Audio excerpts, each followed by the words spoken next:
الصلاة والسلام على رسول الله. الحمد لله، فسبحان الله حين تمسون وحين تصبحون، وله الحمد في السماوات والأرض وعشيا وحين تظهرون. يخرج الحي من الميت ويخرج الميت من الحي ويحيي الأرض بعد موتها وكذلك تخرجون. اللهم بك أمسينا وبك أصبحنا وبك نحيا وبك نموت وإليك المصير. أما بعد، الحمد لله على إحسانه، نحمده تعالى على توفيقه وامتنانه، ونشهد أن لا إله إلا الله وحده لا شريك له تعظيما لشأنه، ونشهد أن سيدنا وحبيبنا ونبينا محمد رسول الله الداعي إلى رضوانه، صلوات الله وسلامه عليه وعلى آله وأصحابه وذرياته وآل بيته وأوانه. Amma ba'du, bayan gaisuwa da fata alkhairi, dukan yabo da godiya sun tabbata ga Allah subhanahu wa ta'ala da ya nuna mana ganin zagayowar sati. Insha Allah ta'ala mu haɗu a wannan ɗaki mai daraja, ɗaki daga cikin ɗakunan Allah subhanahu wa ta'ala, wato masallaci a wannan anguwa ta bayan gidan waya, kuma a wannan rana ta talata, kuma a munasaba ta karatun ahkamul jana'iz. Yau 21 kenan ko? To da biyu? to 21 ga watan sha'ban, hijiran ma'aiki mai tsira da amincin Allah sabata a gare shi shekara 1444, wanda ke daidai da shi kawo 14 ga watan uku miladiya 2023. Allah ya mana taufiki. To kamar kullum akwai tambayoyi akan fara da su. Wannan mai tambaya ya ce, assalamu alaikum wa rahmatullahi wa barakatuhu, ya shaykhan al-karim hafizakallahu wa as'aluhu an yab'athaka yawm al-qiyamah ma'a alladhina an'ama Allahu alaihim wa sa'iril muslimin, amin. Allah ya saka alkhairi. yace, ya shaykh, indi 3 as'ila. al-ula, hal yajuzu lil muslim an yad'uwa ko lillahi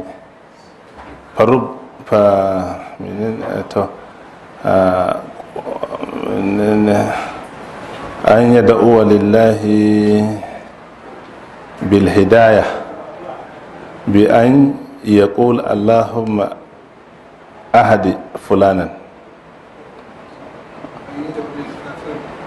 an yad'uwa lil kafir ne, an yad'uwa lil kafir bil hidayah bi an yaqula allahumma ahadi fulanan. Na'am,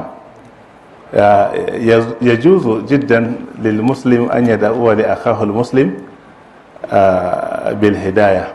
هذا من مناسبة قوله صلى الله عليه وسلم: لا تبدأوا باليهود والنصارى بالسلام، ولكن إذا سلموا عليكم فردوهم السلام. هكذا قال، لأن رد السلام من الدعاء. إذا قال لك الكافر السلام عليكم ورحمة الله وبركاته، تقول وعليكم السلام ورحمة الله وبركاته. وهذا النوع من الاستجابة نوع يشير إلى الدعاء.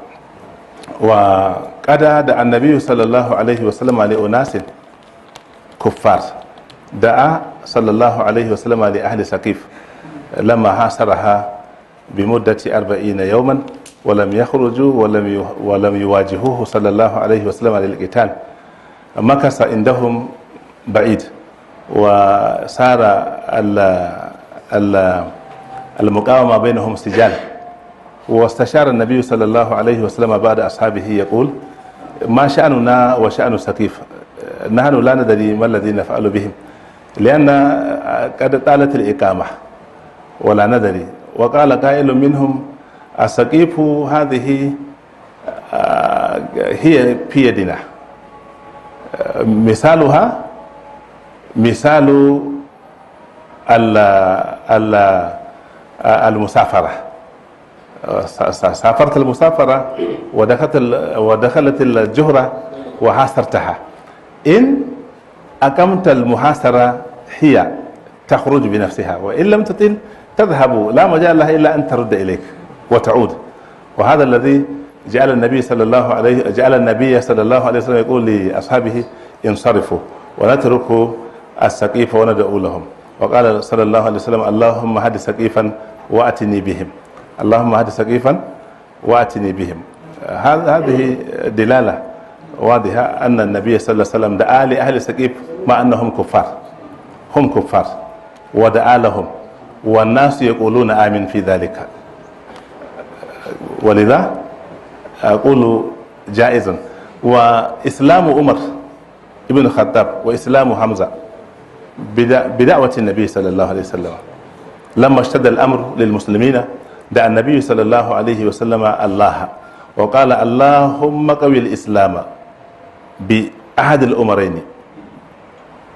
يقصد اللهم هد عمر أو اللهم هد حمزة، لأنهما آنذاك شبان وهم شجعان جدا والناس يخشون منهما، ولذا أسلم عمر أولا ثم حمزة ثانيا.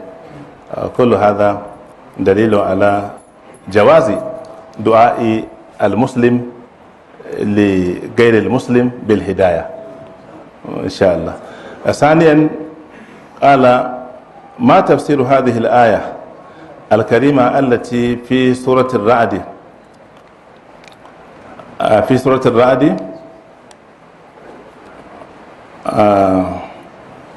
له مؤقبات من بين يديه ومن خلفه يحفظونه من أمر الله.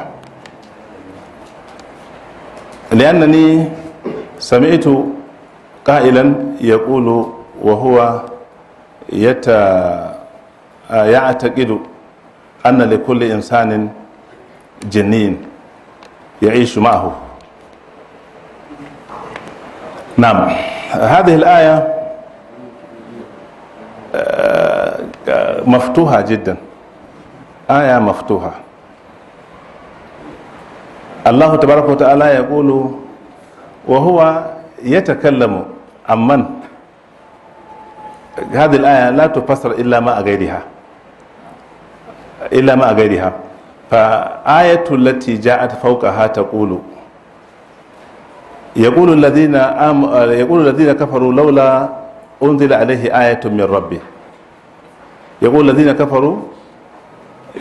كفروا لولا أنزل آية من ربه قل إنما أنت منذر ولكل قوم هاد الله يعلم ما تحمل كل أنثى وما تغيض الأرحام وما تزداد وكل شيء عنده بمقدار عالم الغيب والشهادة الكبير المتعال سواء منكم من أسر القول ومن جهر به ومن هو مستكبر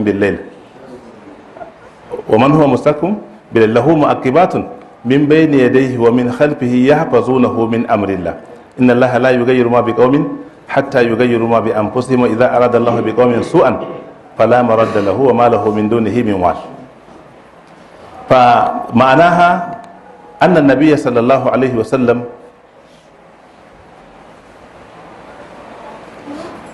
عاتبوه الكفار لماذا لم يرسل الله تبارك وتعالى رسولا معه يؤيده ويدعمه على ما يقوله كما قالوا في آية أخرى وقال الذين كفروا لولا أنزل علينا الملائكة أو نرى ربنا لقد استكبروا في أنفسهم وعتوا عتوا كبيرا يوم يرون الملائكة لا بشرى يومئذ للمجرمين يقولون هجرا محجورا فقال وقدمنا إلى ما عملوا من عمل فجعلناه هباء منثورا أصحاب الجنة يومئذ خير مستقرا وأحسن مقيلا. فالمعقبات التي من بين يديه صلى الله عليه وسلم ومن خلفه يحفظونه من أمر الله هم ملائكة وكلنا عنده ملك معه ملك سوى الرقيب والعتيد سواهما وهناكم ملائكة يحفظون كل شخص قرن به أي قرن لهم به. وظنك هنا أن سمعت القائل يقول كل إنسان له جني، هذا حري، هذا حقيقة. كل إنسان له جن قرينه. هذه إشارة في قول الله تبارك وتعالى ومن يعش عن ذكر الرحمن نقيد له شيطانا فهو له قرين. وقال قرينه ربنا ما أطغيته ولكن كان في ضلال بعيد. وهناكم قول كما تعرفون أن النبي صلى الله عليه وسلم أحل الله له ترك القسمة.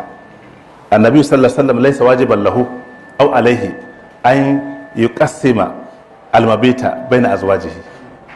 هو يذهب في أي بيت شاء متى شاء حين شاء. وإن قسم النبي صلى الله عليه وسلم بين أزواجه مثلا يوما يستغرق 8 أيام بدون أن يرجع إلى امرأته التي بدأ بها، لأنهن 9 أزواج تمام. واستغرق وقتا طويلا ولم يأتي إلى عائشة رضي الله عنها وهي تحتاجه بكلام خاص. ولما جاء إليها تودع كالعادة وأخذ مضجعه. بعد أخذ مضجعه خرج سرعان ما يخرج كخروجه الذي مثلا يأتي بصيغة الوحي وخرج. وهذا جعلها قد غضبت غضبا شديدا. وغدا النبي صلى الله عليه وسلم حاجته وعاد وسلم عليها فلم تجبه بالنشاط. وقال جاءك شيطانك يا عائشة، وغضبت على غضبها وقالت هذا هو من صنيعكم تغضبون أحدا وتنسبونه إلى الجن. haka kuke yi sai ku husata mutum kuma ku ce aljanu ke gare. wa gadibat wa qala ya aisha kullu insanin maqarunun bi shaytanil jinni. kullu insanin maqarunun bi shaytanil jinni. wa qalat wala anta ya rasulullah qala wala ana walakin istansartu ala man indi wa aslama wala ya'muruni illa bil khair. na'am wala ana hiya سألت النبي صلى الله عليه وسلم إن نسب الجن إليها وهل هو له جني، وقال بلى كل إنسان مقرون بشيطان الجن ما عدا عيسى بن مريم وأمي، هما فقط عاشا في هذه الحياة بدون شيطان مقرون لهما. وهذا استجابة لدعاء امرأة إمران كما قال الله تبارك وتعالى وإذ قالت امرأة إمران ربي إني نذرت لك ما في بطني محررا فتقبل مني إنك أنت السميع العليم. فتقبلها ربي إني نذرت لك ما في بطني محررا فتقبل مني إنك أنت السميع فتقبل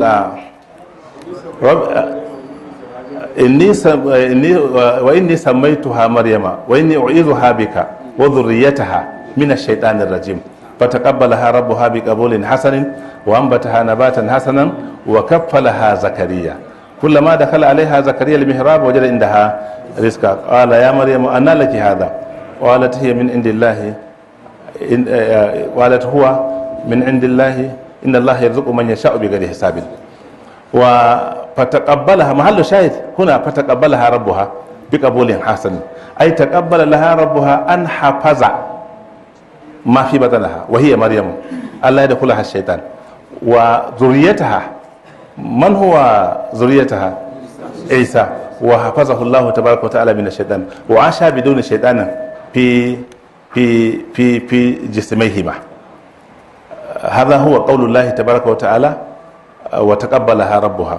هما عاشا بدون شيطان ولكن لا أحد من أبناء آدم الذي عاش بغير شيطان.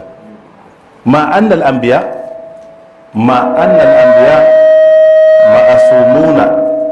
معصومون باسمة الله تبارك وتعالى من استهواذ الشيطان. الشيطان لا يستهزئ بهم ولا يستحوذ بهم. استحوذ عليهم الشيطان فأنساهم ذكر الله، وأنبياء معصومون من ذلك. ولكن كل إنسان مقرون بشيطان الجن. ودليل آخر على هذا القول أن النبي صلى الله عليه وسلم دخل معتكفه، فجاءت صفية بنت حيي تزوره، زارته وهو في معتكفه وناقشت الموضوع معه، ولما انتهى شيعها النبي صلى الله عليه وسلم إلى بيتها، فإذا برجلين من أصحاب المدينة من الأنصار، فرجع النبي صلى الله عليه وسلم في الظلامة، وقال سبحان الله النبي صلى الله عليه وسلم مع امرأة وانصرف، وقال صلى الله عليه وسلم ألا رسلكما أي عودا وعادا، وقال هذه صفية بنت حيي ابن أخطب زوجي، وقالوا سبحان الله يا رسول الله لا أحد يذمك ويعاتبك بالسوء، وقال لا، إن الشيطان يجري من ابن آدم مجرى الدم، وأخشى أن يقذف في نفسيكما شيئا، وفي رواية قال وأخشى أن يقذف في نفسيكما سوءا. الشيطان يجري من ابن آدم مجرى الدم، الدم يجري في الإنسان، كل مكان قطعته في الإنسان ترى الدم، وهكذا كل مكان في الإنسان فيه الشيطان. والشياطين نعيش معها في كل مكان، وهناك حديث من النبي صلى الله عليه وسلم يقول في سقف بيت كل مؤمن عاملون البيت، يقصد هذا من الجن، نأكل معهم، نشرب معهم، ونلبس معهم، ونعيش معهم. ومن كان يخشى الجن كان يخشى ظله. الذي يخشى ظله هل عليه معاد؟ mai tsoron inuwa ta kai mutum na tsoron inuwa shi, ai kaga dai ya zama dai me za a ce, to wanda ke tsoron aljannu kamar yana tsoron inuwa shi ne, don da dan adam da aljannu kamar inuwa ne da mutum, kullun tare ake, komai tare ake yi, ko ina tare ake, duka rayuwar ɗaya ne. Muna nan yanzu da su dabu sun zo sauraron karatu, ko gidan kowane mutum manzo Allah ce akwai aljannu cikin rihin gidajen da sauran wurare suna rayuwa. So dan adam wa aljani ka tawamain ai huma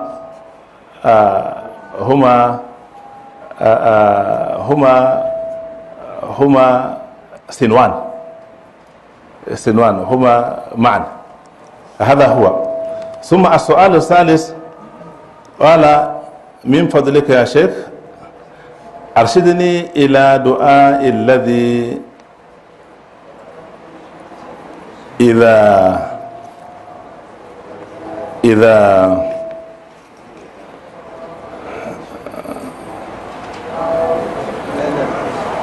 دعاء إذا ماذا إذا شربته إلى دواء، نعم إلى دواء الذي إذا شربته يذهب عني الشهوة أو الشهوة كلها أو أكثر منها. نعم الشهوة ما دواء الشهوة؟ دواء أن إذا شربه الإنسان تذهب منه الشهوة. الشهوة ما الذي يذهب بالشهوة؟ الصوم.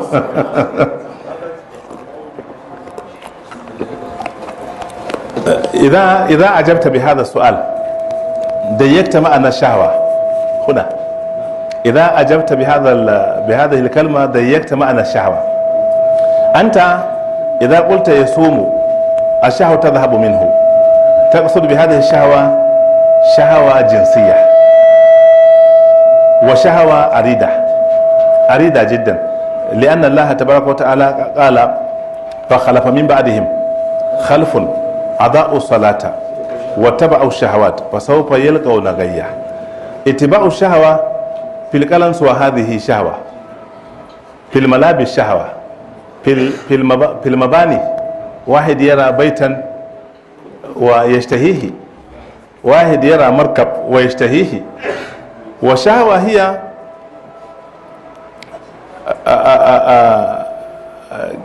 hiya aduwatun min أعداء الإنسان التي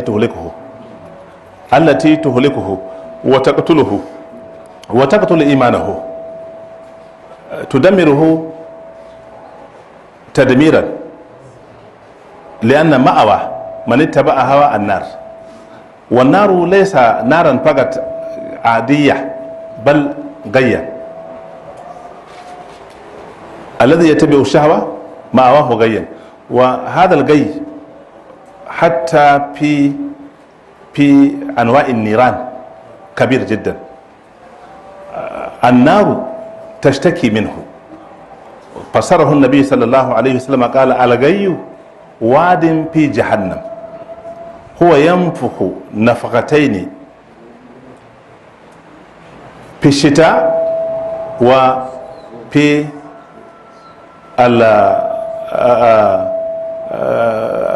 في الشتاء وفي ماذا؟ في الصيف، في الشتاء والصيف. وإذا نفخ الغي جهنم تشتكي إلى الله تبارك وتعالى من شدة حرارة نفخه. الغي إذا نفس ونفخ جهنم تبكي وتضطر إلى استعاذة بالله سبحانه وتعالى من شدته. الذي يتبع الشهوة مأواه هناك. فالشهوة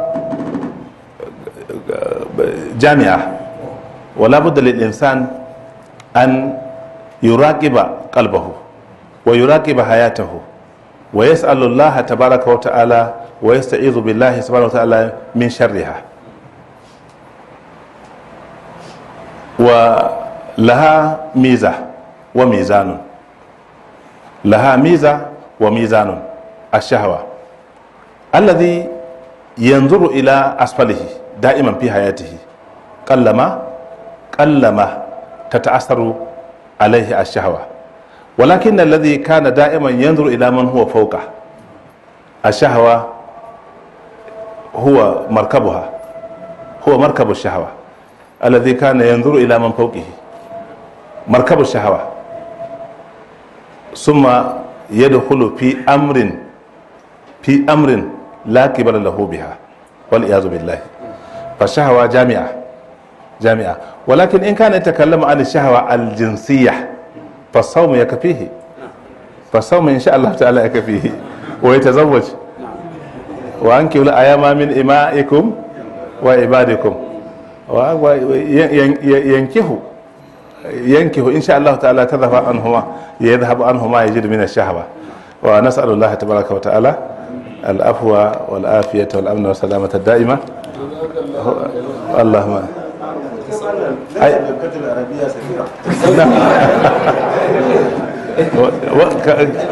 كأنه قد ألورنا حتى نفهمها. هو قد تكلم، هو قد عبرنا بتعبير.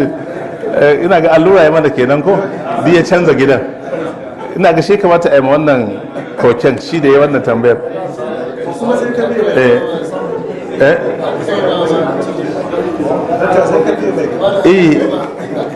Na ga kila so yake a danyi irin wannan abu a bada wani yanayi da kila mutum zai ce to larabcin nan kawai na ji shi.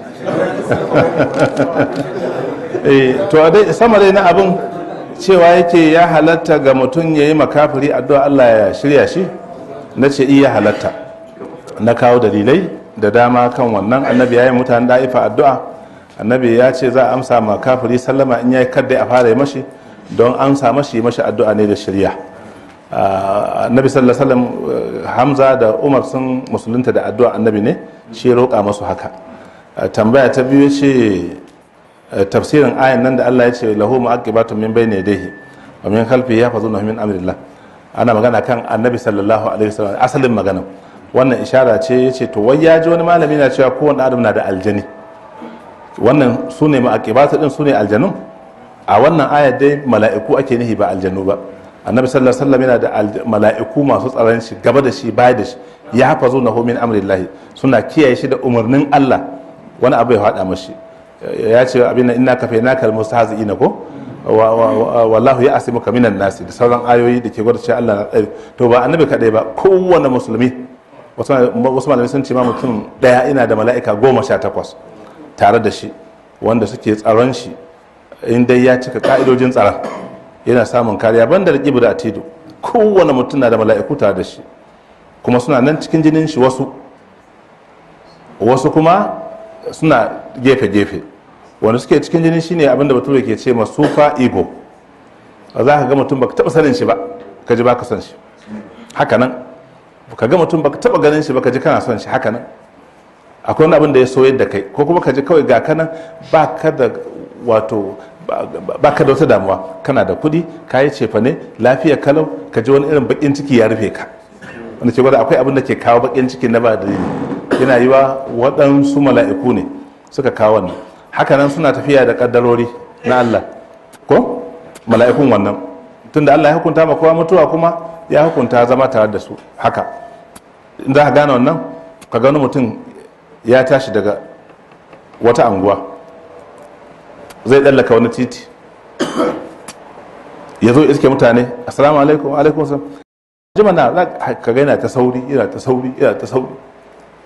Ashe akwai wata mota ita kuma ta taho daga can wajen dutsen ma, shi ma har fasinja ya gani ya ki tsayawa, ina ta so ake, wato inda ɗayan su zai tsaya sakan ɗaya, wannan kadara ta wuce, ba za a yi ta ba. Sai wancan mala'ikan da ke akwai na kadara ya hana wancan tsayawa ya gaisa da mutane sakan, wancan ya hana shi tsayawa sakan, har sai ya zo ya buge shi, shine ajalin. Ba mai iya sauya wannan. Kuma duk haka Allah ya hukunta kaddarorin, mala'iku ne suke hasala su, suke zuga su. Wani lokaci kuma Allah ya sa ba ajalin, kuma a ta tsaye da wani zai hau mota ma a sa shi ya sauka, bai cikin wanda za su mutu din. Ko ga jirgin sama nan zai hadari, duk wanda ke cikin jirgin sama nan matattu ne. A kira wancan, a kira wancan, a jira wancan, wancan ya taho, duk su haɗu gaba ɗaya a tafi haka. Wani sai an jira shi. Wannan ƙaddarorin suna ta gudana cikin mutane da ayyukan wa'annan mala'iku. A sa mutum ƙin wani abu ko son wani abu saboda wani abu ya faru. Ka kowane na da mala'ikun irin wa'annan, kamar yadda annabawa suke da su, sai dai su masumai ne. Amma an kuma ana maganar shaidanu, to kowane ɗan adam yana da shaidan a rayuwa, kowane ɗan adam. In banda annabi Isa da mahaifiyarsa, mun yi bayani yadda suka samu tsaron abin nan, addu'a Hannatu ne matan Imrana, idan ba su samu wannan ba. Amma kowane mu yana da aljani da yake rayuwa tare da shi. Annabi ya ce gidan kowane musulmi akwai aljani, kai haka suke kamar inuwoyin mu, haka muke rayuwa tare da su. Kana sabke abinci za su zo ku ci tare in baka ce bismillah ba. Annabi ce ko mun baccin da kake ji in ka za ka kwanta kakkaba gadonka, in ba kakkaba ba wanda ya kwanta wani abu ya same shi ce ba ruwana. Dan akwai aljanu suna kwanciya bisa gadajen mutane, kamin mutum ya bismillah ya kakkaba. Ko haka nan cikin shiga gidaddaji annabi ya ce ta muke kwana, tare muke tashi, da abubuwa da yawa. So saboda haka dai tsoron aljani ma kamar wani abu ne na rashin sanin mai ne aljanin. Ai aljani da shi dan adam haka suke kaman dan juma dan jume, kullun tare ake. Wannan kowa na da shi.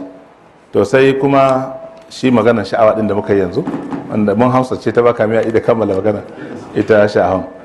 Allah ya sa mu dace insha Allah. Amin, jazakumullahu khair. To masha Allah, yau ma an cinye lokacin, amma dai sai mun yi karatu insha Allah. Amin, akarmakallah. Na'am. To gaskiya ne akarmakallah. Shafi na 112 ko mana yace akhrajahu musliman, kamar nan zamu kwana, nan zamu tashi. Hadisin da muka karanta na baya, wato hadisi na 5, akan kafa hujja cewa wato idan za a yi ma janaza sallah a yi mata kabbara 4, kuma ya ce kabbara 4 tafi yawa saboda ta fi samun dandazon hadisai. Shi ne ce zai kawo su daga ciki, ya kawo hadisan har ya zo ya ambaci hadisi na 5, wanda shi ne muka tattauna, wanda wato to ya kawo hadisi na 6 mako, ya kawo na 7 asadis na shida dai ya kawo maganganu da yawa a na shidan. Ya ce imam muslim ya hidda hadisin da abu dawuda da nasa'i da imam tirmizi da ibn maja da imam tahawi da imam al-baihaqi da imam tayalisi da imam ahmad ibn hanbal, kuma duka ya kawo mujalladai da fejuka da hadisan suka zo. thumma akhrajahu tahawi wa daraqutni, kuma haka din imam tahawi ya sake fidda shi wato da wata kama kenan ba da kamar da ya ambata can baya ba, da kuma imam daraqutni ya kawo shi gashi nan hadisi na 191 da 192. imam ahmad shi ma a mujalladi na 4 shafi na 370 gashi nan min turqin ukhra ta wadansu hanyoyi daban anhu da gare shi dai bihi nahwa da kutankucin shi. Wa ziyadatu lahum allati fiha lidar qutni wa qala tirmidhi hadithun hasanun sahihun wa qala dhahaba ba'du ahli al-ilmi ila hadha min ashabi an-nabi sallallahu alaihi wa sallam wa ghayrihim. Ila hadha da yace na nihin ga kabara hudun wa ra'au at-takbira ala al-janazati khamsan. Wasu kuma daga cikin ahalin ilimin malamai sun ga abin da ya kamata a fi riƙewa kullun kabbara 5 ba 4 ba. wa qala ahmad wa ishaq, imam ahmad da imam ishaq suka ce idza kabbara al-imamu ala al-janazati 5 fa innahu yattabi'u al-imam.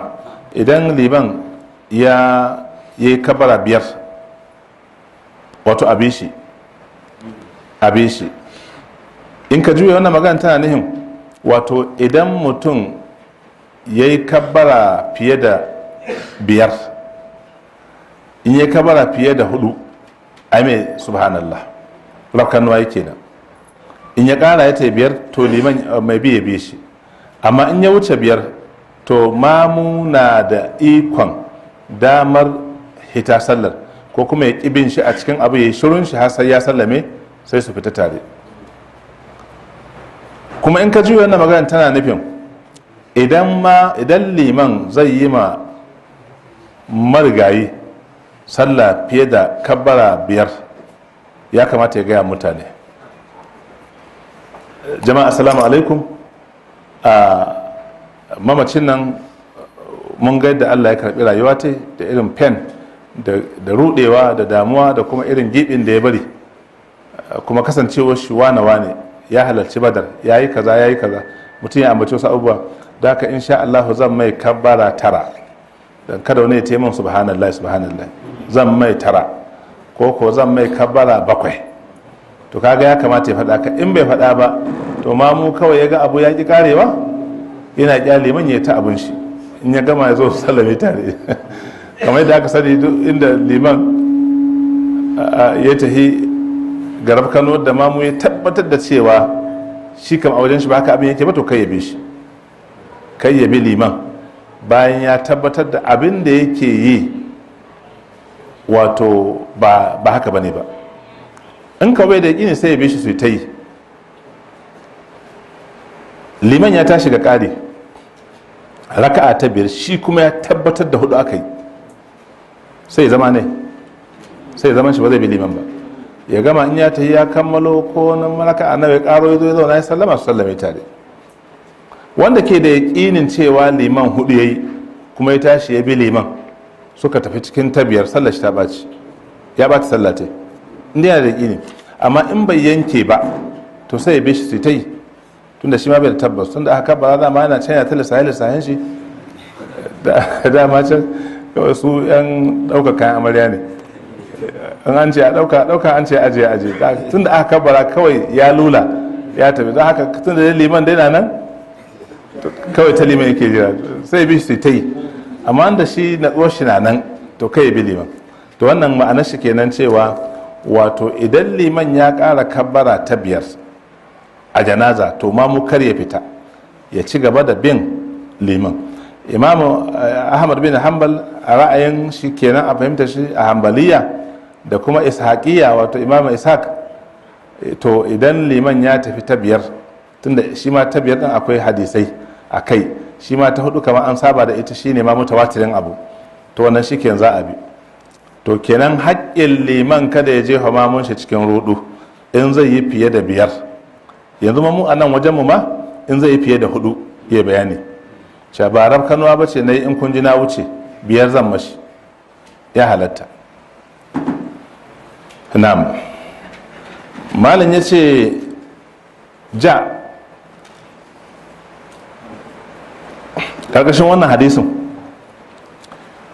wannan hadisin ya ce abubuwa ne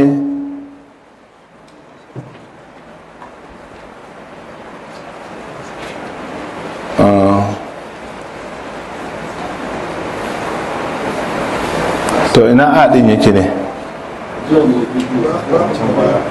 ai kamata a ce aba ja sannan a ce da ko in girga ce zai ko ya ce wa ammal khams ko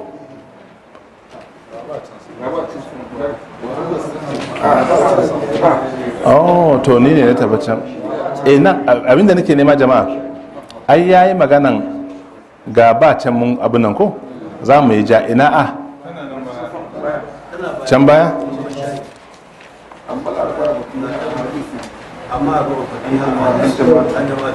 to shikenan to mana yace ja wa amma sit wa saba fa fiha ba'd al-athar al-mawqufa yace amma ai kabbara 6 ai kabbara 7 to akwai waɗansu asar al-mawqufa wanda suke ayyukan sahabbai ne kawai ba su kai ga ayyukan annabi ba. kalmar mawquf abu a ce mawquf ya tsaya ga aikin sahabi kadai, amma kada manta mun karanta hadisi can sama mausul ko ba annabi ya Hamza kabbara tara ba misali wasu daga cikin sahabbai yan badar yan uhudu annabi ya masu 7 wasu an masu 6 da sauransu ga zaka ce marfu'i ne wannan to amma sai ya ce hadisi na wato kabbara 6 da kabbara 7 to akwai waɗansu wato asar wanda suke mawqufa sun tsaya ga ayyukan sahabbai walakin na hafi hukumil ahadisul marfu'a sai dai su zaka saka su a cikin hukunce na hadisai marfu'ai wanda aka daga su zuwa ga annabi sallallahu alaihi wasallam lianna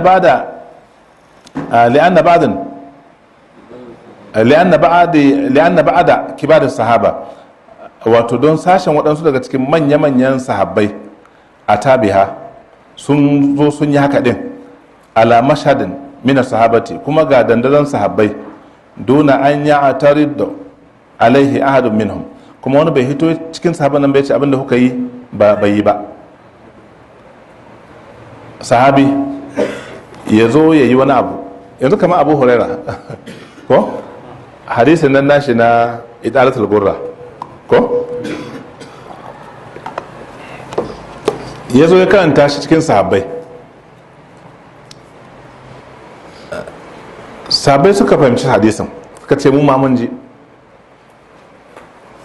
inna ummati ya atuna yawmal qiyamati gurran muhajjalin ko min asar al-wudu'i al'umma tan al-qiyama ta tsaya suna zuwa masu farin huska masu farin habin hannaye da fararen kafafu saboda yawan wanke wuraren shine abin da sabai suka sani sai Abu Hurairah ce man nisata aminkum an yutila gurratahu falyaf'al suka ce wannan tazayyili ne fahimta ta ce magana shi ne wanda duk ya samu iko a cikin ku zai wanke gurra ya wanke kari wato mutum ya wanke huska nan ya wanko har da wuya don wuya ne ya hori alƙiyamta da mai iya wankowa haka ya wanko nan har cikin hamata mutum na iya akwai ruwa isa su ya wanko har kwabri suka ce wannan maganan ina ka same ta ya ce haka nake fahimta saboda ai falala ce suka ce ba haka annabi ke nihi ba aka yi ta wuta suka yi ta saɓani da Abu Hurairah kan wannan magana har suka zo ma aka kai ga turke shi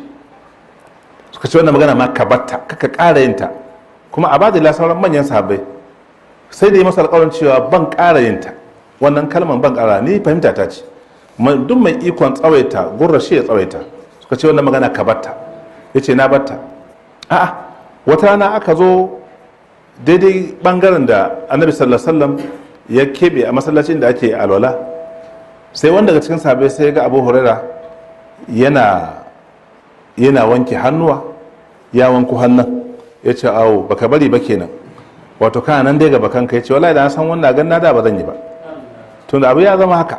Amma ni dai na gamsu na yadda inda duk na wanke zai farin, shi ma ban dauka akwai mai gani ba. To wannan din don na yi tsamanin ba kuwa, tunda ka gani kuma wannan aiki na ne ni, abinda kuka ce a janye an janye. Kaga sahabbai ba su barin wani mutum ya wani abu, za ka ji ana kai ruwa rana.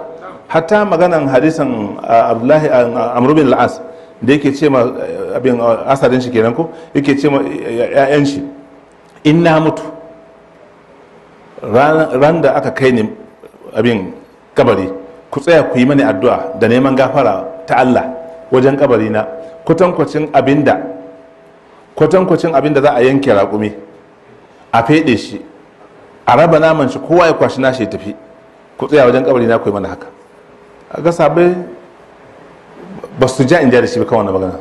Kowanensu ya san wani abu ne ya fasara na faɗan manzon Allah sallallahu alaihi wasallama cewa dan uwanku ya mutu, yanzu ana tambaya ta, ku yi ƙoƙari ƙwarai cikin yi mashi addu'a Allah ya tabbatar da diga-digan shi.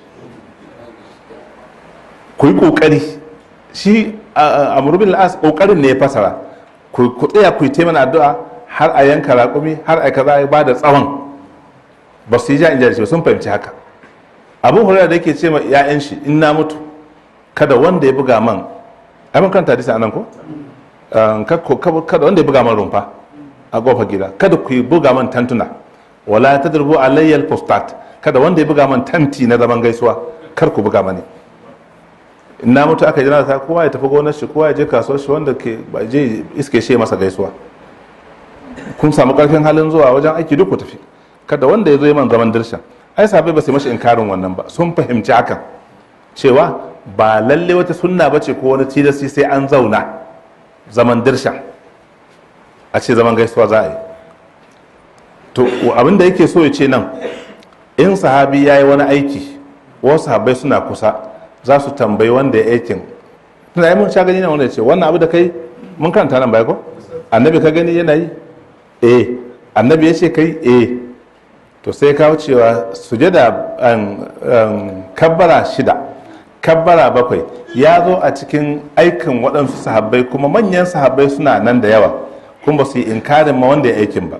Shine ya kawo ce al'awalu, abin da ya faru na farko, ana Abdullahi bin Ma'aqil, Abdullahi dan Ma'aqilu ya ce anna Ali ibn Abi Talib salla ala Sahal ibn Hunayf. Ali dan Abi Talib yayi masahal ibn Hunayf salla, fa kabbara alaihi 6, yayi masa kabbara 6. Summa altafata ilaina, sai ya juyo gare mu, fa qala ce innahu badari, yace wannan dan badar ne, ya halarci badar, shi yasa ne masa 6, ne mai kari guda biyu ko. Qala ash-Sha'bi, Imam Sha'bi yace wa qada وقدم القمة من الشام فقال لابن مسعود، wato alkama ya zo daga sham, ya ce ma Abdullahi dan Mas'ud, inna ikhwanaka bisham yukabbiruna ala janaizihim 5. Mutanen sham, yan uwanka musulmi a sham, kabbara 5 suke ma janaza.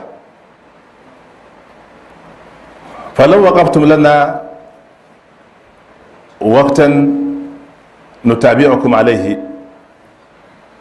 da za ku sanya mana wani lokaci da za a lokutanta, sai mu mutaba'a muku a cikin shi. fa ataraka Abdullahi sa'atan thumma qala wanzuru janaizakum fakabbiru alaiha ma kabbara a'immatukum la waqata wala adad. Shi Abdullahi dan Mas'udu ga abin da ya ce wato da ya zo ya sa wata awa da za mu haɗu a zo a tattauna. Shi wannan alkama yana da koke, abin ya ɗaure mana kai, ko nan mun zo mun iska kuna hurhudu, can ƙasar shami mun baro suna yin 5-5, ka sa lokaci ka zo ka warware wannan matsala a yi bayani. Ya sa awa, da ya zo a kan awar sai ya ce ku yi tsokaci zuwa ga jana'izojin kuwa za a yi mawa, me ya kashe shi, wane ne wace ce mi ya faru, sai ku yi musu kabbarori gwargwadon abin da shugabanninku ke yin kabarbari gare su. Sannan kuma ba wani maganar lokaci ko adadi na maganar kabbarorin nan, za ku kalli yanayi da hali da abin da ya sa za a ƙara mamaci kabbaran an ƙara, abin da yake nufi kenan. Shi Abdullahi dan Mas'ud akhrajahu Ibn Hazm fil Muhalla. Ibn Hazm shi ya hidda wannan littafin shi Muhalla bil Asar. Biya da tamam da wannan cikon akwai wani dattijo Allah ya saka mashi alkhairi. Ina jin daɗin sauran shi ƙwarai Malam Aminu Daura. Ina jin daɗin sauran shi. Wato shekaran je ina sauran shi ya kawo hadisi na Ma'iz. Kamin ya gama kisan Ma'iz sai da ya kawo ruwaya 24, amma kuma cikin labarin shi ba da ke karanta ba.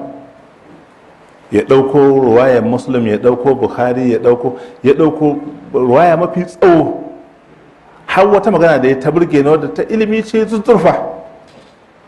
Za ka karanta hadisai da yawa za ka karanta baka ji inda Ma'iz ke cewa rudduni ilaihi kuma idan wajen annabi, kuma idan za ka karanta hadisai da yawa baka ji inda manzo Allah ya ce wai man dallahu alayya, waye ce zo waje na, aka ce abokin shi ba shawara ya zo wajenka, ya ce a kira abokin, ya ce lima qatalta sahibaka, don me haka shi abokinka, ya baka shawara ya ce ya yi zina, sai ka ba shawara ya zo wajen alkali, wadda ka tura shi wajen malamai je fata, sai ka ce ya zo wajen hukuma ya ce mata ya yi zina. Kai mugun aboki ne. Bukhari da Muslim da Abu da duk basu kawo wannan ba. Imam Tabarani shi kawo nan doguwar ruwaya, amma da ya ɗauko manganin sai ya tayi cikin Hausa, ya yi ta kawo ruwayoyin, ya yi sai da ya cika kisa cip. In za ka ɗauki kisan abin nan Ma'iz, za ka ta ganta guntu.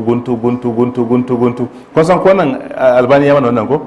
Ya ɗauko ruwaya wajen guda 10 ya haɗa ta bada abu daya, ya ɗauko ruwaya wajen 10 wani abu ya haɗa ta bada abu daya. To kuma irin wannan ana buƙatar malamai masu bada kissa su rika irin wannan kokarin su haɗa ruwaya ta cika cip su fitar da kissa, tunda macen shine ya yi kasas ɗin wannan.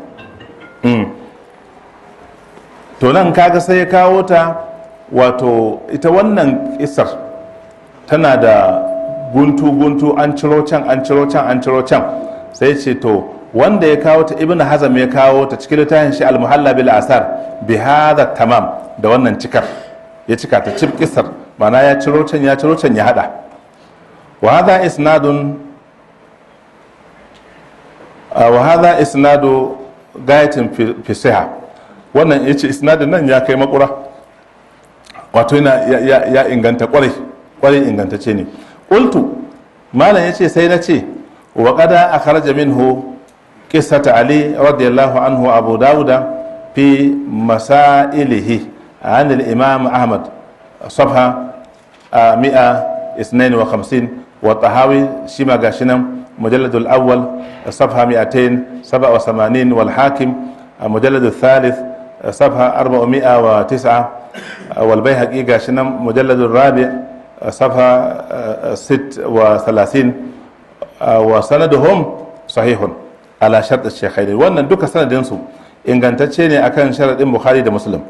wa hiya inda al-Bukhari fi al-Magazi, amma wannan kisa da ka ji ta haka da wannan ruwayar a wajen Bukhari ya hiddauta a cikin kitabul Magazi. Ga nan ya bada mujalladi, ya bada abin nan duna qawlihi sittan, amma bai kawo maganan wato sittan ba. Wa qissat ibn Mas'ud, ita kuma qissa ibn Mas'ud akhrajaha at-Tahawi, Imam Tahawi hidda ta wal Baihaqi da Imam Baihaqi gashi ne ya kawo abin nan a nahawu da kwatankwacin wannan. Sai mu tashi athani na irin wadda abin ya faru. Allahumma amin, akramakallah. Amin. Wasiya guda 5, kamar yadda muka san cewa wasiya shari'a ce. Manzon Allah tsira da aminci Allah sabata a gare shi ya karfafa, ya inganta, balma ya wajabta cewa kada musulmi ya sake ya mutu bai bar wasiya ba a wannan duniyar. wanda dukke da wata wasiya da ya kamata ya faɗa lalle ya faɗe ta ma magadan shi. Wannan wasiyoyi ne na bashi, na ajiya, na kaza na kaza, amma mutum ya gaya ma iyalin shi in na mutu kar ku yi man kuka, wanda duk yayi kuka azaba kukan shi ta koma wajen shi. In ka has ba makawa sai kun man kuka, to ku yi kuka irin na hawaye kawai, ba kuka na gidoga ba, kuka na hargido, kuka na ihu da kururuwa, wanda dai wannan azabar shi tana kan shi.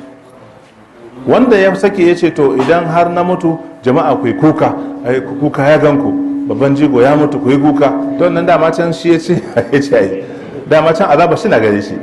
Abu na farko. Abu na biyu, mutum ya yi wasiya ma zuri'a ta cewa in na mutu kamin ku bizne duk abin da ya shafi haƙoƙa na mamata ku bincika kamin ku bizne ne, ku diba littafin wasiyata, ku yi kaza ku yi kaza ku yi kaza ku yi kaza. Wannan abu ne wanda ya kamata ya tuna ma zuri'a ta, kada a bizne shi sai an koma ga littafin shi. Littafin nan a ciki za a iske ya zaɓi makabarta, a ciki za a iske ya zaɓi mai sallah, a ciki za a iske ya zaɓi mai wanka, a ciki ya zaɓi makabartar da za a kai shi makabarta wance, a ciki ma ya zaɓi har kabari ya ce a yi man lahadu, kamar yadda kun san da sharaɗi na yana nan, ina mutu lahadu za a yi ba shaku ba sai a karanta wannan. To wannan ka'ida ne, kar ku bizne ni sai an bincika har bayanai na basuka da kaza kaza kaza. Abu na farko. Na biyu kenan. Abu na uku wanda ya kamata mutum kada ya yadda bai gaya mu zuwa shi ba, cewa kar ku yi man bid'a, abinda kuka san ba sunna annabi bace ba, sadaka 3, sadaka 7, sadaka 40 kar ku yi mani, ba shi cikin maganganun manzon Allah. Za mu gama karatun nan har mu gama ba za ka ji wannan ba. Kuma mu ɗauko littafan nan namu na gida, ƙawa'idi, lahalari, ishimawi, iziya, risala, wace ce duk ka tafi ka gama ba za ka ga wa'annan abubuwan ba, babu su ba ambatansu. Kar ku yi mani, wanda dai ce sai an yi shi ma kanshi, ba ruwana, ba ruwana. Kar ku yi mani ba sunna bace ba. Sannan in ka ɗauki maganar hida'u da waye duk kasa cikin bidoyi, ko sadaka 7, sadaka 3 da waye duk kasa su wacan ciki. Sannan abu na 4 wanda ya kamata musulmi ya yi, lalle ya yi, yana can cikin abin da na ambata na wasiyoyin, kada mutum ya mutu in so zai zama samu, bai ayyana makabarta ba inda za a kai shi, kuma ko a makabarta bai ayyana wuri ba in hali yayi. Rashin zaɓin wurin nan na iya sa da inda aka samu, da inda aka samu din kuma na iya kai shi ga wani yanayi wanda yake ba a fata. Da haka sayyidina Abubakar ya naci yana son kwanciya kusa da manzon Allah saboda alkhairin haka. Umar ya nace suka yi ta gaddama da Aisha kan magana kwanciya kusa da Abubakar da Umar saboda alkhairin haka. Hadisi ya tabbata daga manzon Allah, duk ɗayan ku wanda ke da iko ya tafi Madina ya mutu can, to ya je can ya mutu. Duk mai iko cikin ku ya je Madina ya mutu, to ya je ya mutu a can. In ya mutu kuma lalle ya yi kokari ya ban magana, ya ban bayani, a sa shi a cikin garkadul baqi, don zama cikinta ba kamar zama cikin sauran makabartu bane ba. Akwai hadisi in kana mutane sun dan suka kan hadisin, amma dai yana da karfi, cewa Allah na zazzage makabartar garkadul baqi a cikin aljanna kamar yadda ake zazzage zane in ya kwashi turwa, ko mutum ya aje zane da turwa ta lillike mashi, ya dauko ya kakkabe, haka za a kakkabe mutanen garkar a cikin aljanna. An ce komawa za a buga cikin makabartar nan, kowa za a azabtar, a yi mai a gama kamin alƙiyama tashi, in alƙiyama tashi za a zazzaga su a ciki. A takaice dai akwai falala ciki, saboda akwai sahabi haɗe da matan manzon Allah sallallahu alaihi wasallam su guda 8 banda Sauda, ko akwai 'ya'yan manzon Allah wasu daga ciki, kaman Rukayya tana ciki, kaman Zainab tana ciki, kaman Ummu Kulsum tana ciki, kaman Nana Fatima tana ciki, kaman Tahir yana ciki, kaman Tayyib yana ciki, kaman Sayyidina Ibrahim yana ciki, duk da dama suna nan abin nan. Sannan an samu sahabi 6,000 ko da 100 wani abu. banda a imma daga ciki har da Usman duk suna nan, har da su Abu Ubaida duk suna nan, manyan sahabban nan, sannan su Imamu Maliku su Ibn Sirin duk suna nan ciki manyan a imma. To ka ko ba komai irin wannan makauta mala ai madalla da ita, madalla da ita. To mutum ya samu ya faɗi haka, sannan kuma ya yi ƙoƙari ya nema ya faɗa ma 'yan uwan shi da 'ya'yan shi, ku dage ina da rauni, ku dage ina da gazawa, ku rika nema mana gafara Allah akai akai. Ina so ku rika taro ko ku rika haɗuwa ko ku rika tunatar da juna ko ku rika kaza ko ku yi kaza, a sa wani abu zai iya sa su rika tunawa da shi don kada su manta da mashi addu'a. Wannan daga cikin wasiyar Shehu Dan Hodiyo rahimahullahu lokacin da ajali ya kama shi. Sadda ajali ya kama shi ana sabani tsakanin Abdullahi Gwandu da Sarki Musulmi Muhammadu Bello. Sabani yayi kamari kwarai tsakanin su, ba daɗi a lokacin. Tunda da Shehu ya kafa daula ai raba ta biye ko? Ya ba Sarki Musulmi Muhammadu Bello a arewa ta gabas, ya ba Abdullahi Gwandu arewa maso yamma da kudu wajen yankunan Gwanja da Kwararrafa duka ya bashi. Abdullahi Gwandu mutum ne mai tsananin zuhudu, mai tsananin gudun duniya. Tsananin gudun duniya sai yasa kuma yana so lalle ya kallafa ma dan Sarki Muhammadu Bello irin wannan tsananin gudun duniya. Shi kuma Sarki Muhammadu Bello malami ne, amma yana son sa riga mai aiki haka, yana son hawan doki mai dan dama-dama, yana son dan abubuwa haka. Shi kuma ko ba haka ba. To suka ta dai wannan ja'in ja, hatta kai lokacin da sarkin musulmi a Shehu Dan Hodiyo zai rasu sai ya aika ya ce yana neman Abdullahi ya zo.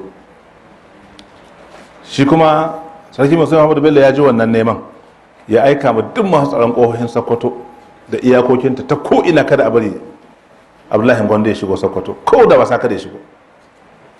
Da haka ya kewaya ya zagaya duk inda zai bai shigo Sokoto an hana shi.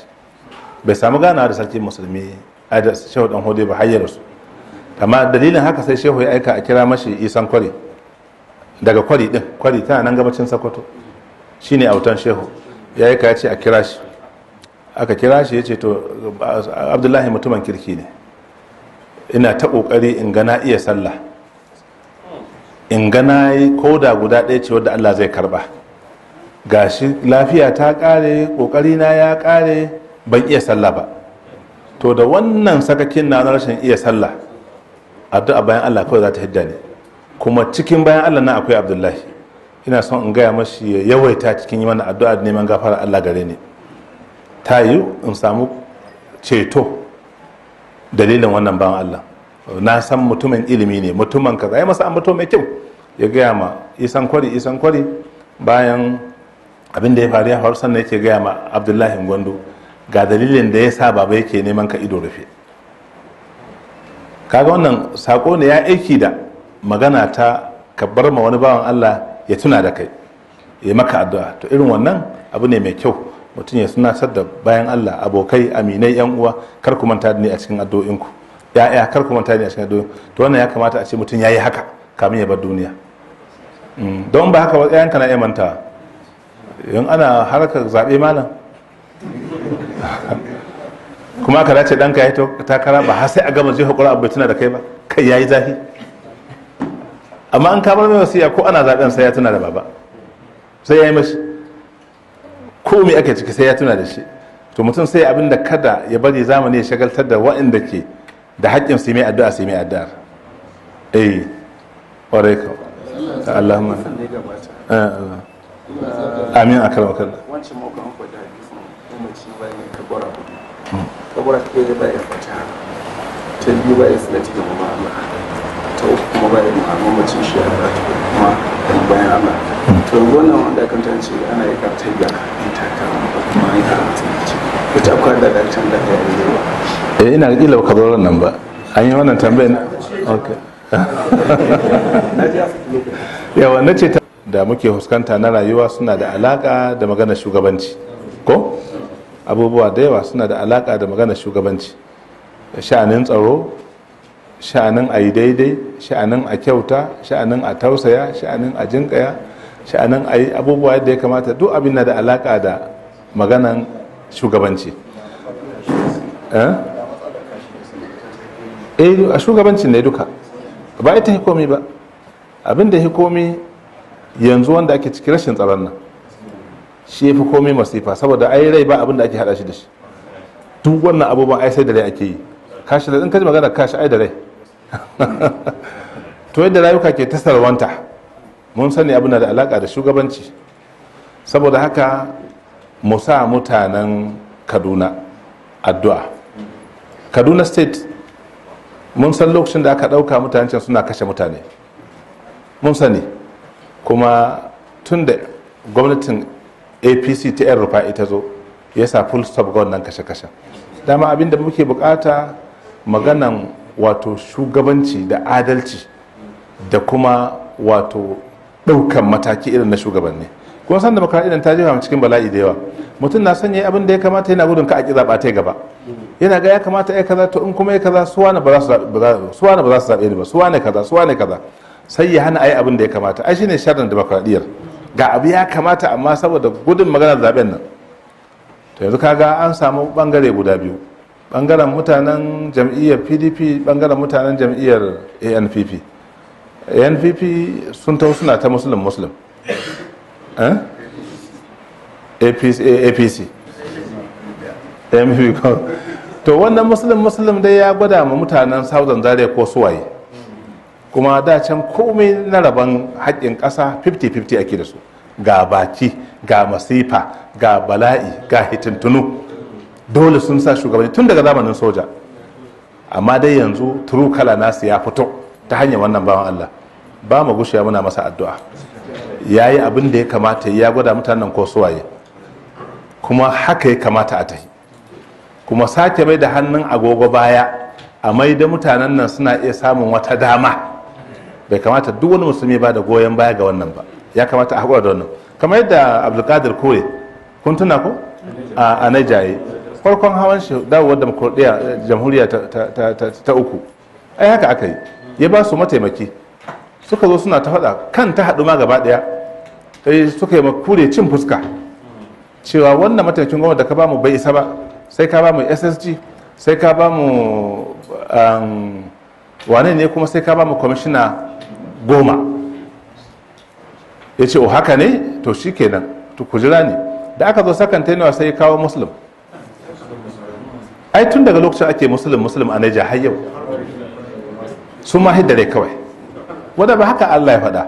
Shugabanni masu yawa, masu ko a musulunci, in kuka tafi ba ku da yawa kuna musulmi, kamar yadda mutanen musulmi suka je a Habasha, ai ba sai kilamin shugabanci ba, ba su ce ba su ke da yawa ba, amma duk inda musulmi ke da yawa shine shugaba. Don haka Kaduna an yi walƙiya, mutanen ba su wuce 20% ba, hayagaga ce kawai. Don haka wani haƙƙinsu da wancan fatin ke cewa in ya ci zai maida musu, to duk wannan haƙƙin in mun kalle shi da kyau, to bala'i ne ga al'ummar musulmi masu tsallakawa su wuce wannan boda ta zuwa Abuja. Ka san Sokoto ba ka iya zuwa Abuja sai ka bi Gwanin Gora da cikin yankunansu, Katsina haka, Maiduguri haka, Borno, Bauchi, duk arewan nan kusan tana ake bi, kuma sun kashe mutane uncountable. Ta kula sob yan uwanmu da ke akwai wannan yanki waɗanda suke minority musulmi, kullum kisan suke, tun da ya taho ba a yi ba. To sake saka wata dama ga mutanen nan, tsakanin da Allah karya kashin bayan karfin musulmi ne da musulunci a wannan jihar. Don haka dole za a yi addu'a. Maganan fati, maganan wane dan uwana ne, makwaucina ne, ina son shi abokina ne, duka aje ta gefe. Musulunci past, yan uwanka musulmi sakan. Ya kamata mu roƙi Allah ya buɗe idon mutanen jihar Kaduna su komo su yi abin da ya kamata, kas su yi abin da ƙarfi zai koma wajen mutanen can.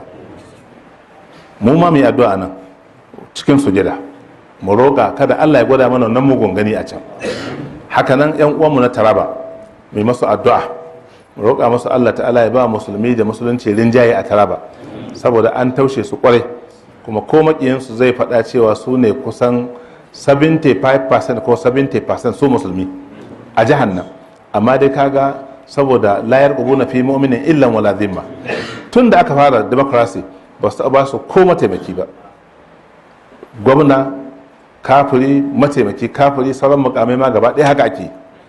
wannan karan sun dan kokarin fidda kitse wuta, sun dauko wani musulmi an sa shi wani party daban, wannan NNPP to yau ana ta kiran musulmi su mai da hankali su haɗe ƙarfin sauri ɗaya su karɓo 'yancinsu, musulunci zai samu walwala, zai ƙaru kuma ta wannan fuskar. Mutanen Jos su ma muna roƙon Allah subhanahu wataala ya sa wata shekara mai zuwa ta kaka zaɓe a samu musulmi ya tsaya ANPP ko wata fati wanda ake ganin ba kowa bane ba, musulmin gabaki ɗaya su zuma su tafi zaɓi ɗan uwansu musulmi a wannan fatin su karya tarihi. Kuma kar ku ji tsoro yan uwa masu albarka, da zaran an karya ƙashin bayan su sai kai ga sun yi laƙwas. Yanzu ba ku gani ba yanzu a Niger, kuna jin kai na wari? Yanzu ba ku gani ba a Kaduna sun yi shiru? Yanzu shekaran jiya ina ji wani kafin yana cewa to kaga idan Allah ya taimake mu yarjejeniyar da muka yi da PDP suka cika, kaga za mu samu sauki, martaba mu za ta dan dawo. Kaga an karya. Kuma yanzu a ƙasar yanzu da aka yi haka, shi ma sun dai gane cewa shayi ashe ruwa ne, bambancin dai kawai shi wannan an sa mai Lipton an sa sukari amma da ba su gane haka ba, ƙwarai kawai sun gane abin ba haka yake ba. To wannan abin izza ce jama'a, kwarjini ne. In mun je Kano su ma mu sa su addu'a. Kano akwai abubuwa wanda suke gwada kaman Allah ya sauƙa kada a zuba jini cikin abin. Nan din ma satin da ya wuce na ɗaya magana akwai irin wannan alamomin. Mu din ma mu sa kanmu a cikin addu'a. Sannan mu muna da mas'uliyya. Alhamdulillah mun gode ma Allah, duk ƴan takarkarin mu duka musulmai ne. Kowa duka musulmai ne. Kuma kusan kowannen su na da ambato gwargwadon hali irin na kwarai. Ba su da wani wanda za a cewa gashi kaza ko wani abu za a ɗauko a jijjigo wani mugun abu. Wayin kana duk halin su ɗaya 'yan siyasa ne. Ko? To wani bangare duk halin su ɗaya. Amma kuma ba wani mai mugun ambato irin wancan. To ko a haka wajibin kowane musulmi ne ya tsaya ya yi tunani, ya yi nazari, ya yi abin da ya kamata ya yi cikin waɗanda ake ganin ɗin lafiya to ya kalli mafi lafiya. Wannan kauta fuska addini zai duba. Dole in duba, dole ka duba, dole kowane mai duba cikin mutanen wa ya fi addini. Shine wa ya fi kula da addini, wa ya fi kula da alkur'ani, wa ya fi kula da masallaci. Sannan ka dawo kan abubuwan suke so kuma sakandare ne. Sakandare shine abubuwa na titi, na rikon amana. Shi kan rikon amana yana zuwa bayan addini ne. Amma manzon Allah sallallahu alaihi wasallam ya ba mu criteria, yace idza ra'aytumur rajula ya'tadul masajida fashhadu lahu bil iman. In kun ga mutum ya damu da masallaci, in kun ga mutum yana kula da sallah, in kun ga mutum na gina masallatai, yana share su ko yana haskaka su ko yana gyara su ko yana taimako a gyara su, ina ba ku shaida mai imani ne. Wani hadisi manzo Allah ce khairukum man ta'allama alqur'ana wa 'allama. Mafi alkhairunku wanda ya san alqur'ani ya kuma kokarin sanar da wani shi. Wannan khairiya tana nan, ma'auni ne, ka auna duk mutanen nan wake da wa'annan sifofin. In ka samu wannan sifofin, to wanda bai da su ko dan gidanku ne haƙura da shi. Shine kai don Allah. Ko dan gidanku ne in bai da wannan sifofin ka kyale shi, ka tafi ga wanda annabi ya ce. Saura sai a bar wa Allah ya fata alkhairi, a roƙi Allah ta'ala ya tabbatar da alkhairi. Amma kada ka zauna ragwanci ba kai wani kokari ba kai wani effort ba kai wani bincike ba kai wani tantancewa ba, kawai dan baka damu da rayuwarka ba, kawai dan baka damu da rayuwar ƴaƴanka da jikokinka, kawai dan baka damu da generation mai zuwa ba cikin al'ummarka. Ina ba aka shimfiɗa wani abun alkhairi daga wannan generation, kamar da ayi rufa'in nan yayi alkhairi ya shimfiɗa ma Kaduna ba su gane ba. Wallahi in an samu dace aka zo aka shimfiɗa abin ya tafi, sai ka iske yanci ya tabbata ga mutanen musulmi. Magana zudda jininsu a banza ta ƙare. Ko duk wani tsoro da ake ma'adnai ta ƙare. Yanzu shine ke ɗari-ɗari. da kawai aka ce dan zangon katab ba sai cikin kai haka ba ana faɗin gwanin gora hankalinka duk inda ke tashi tun da ka san makasarka ce. Wai har wani mutum ya ɗauko wani magana wai na maganan wani fati ana magana a kai, kana kallon illan nan, kana kallonta. Ya kowannan da ya zo ɗan zama gwamnan ɗan wasu lokuta kana kallon abin da aka shiga mala. Amma mutanen mu saboda son duniya da son zuciya an fifita wa'incan abubuwa. Ya kamata mu kalli girman Allah kan abubuwan nan, a aje komi a yi abin da ya kamata a yi. Allah ya samu dace, Allah ya mana tawfiqi. Allahumma amin. Nam? Suwa sun aje. Zan tura maka wani clip wanda wani malamin mai turo man daga can.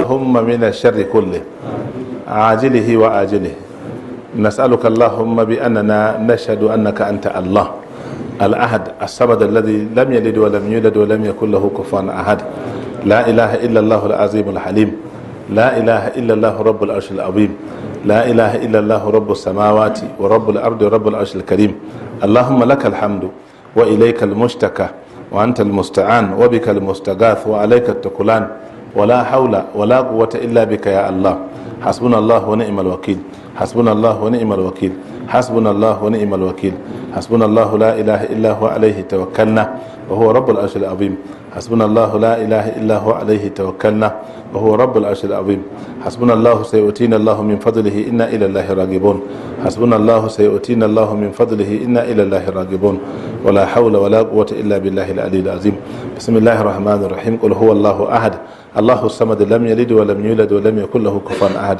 بسم الله الرحمن الرحيم قل هو الله أحد الله الصمد لم يلد ولم يولد ولم يكن له كفوا أحد بسم الله الرحمن الرحيم قل هو الله أحد الله الصمد لم يلد ولم يولد ولم يكن له كفوا أحد سبحانك اللهم وبحمدك نشهد أن لا إله إلا أنت نستغفرك اللهم ونتوب إليك سبحان ربك رب العزة عما يصفون وسلام على المرسلين والحمد لله رب العالمين اللهم آمين.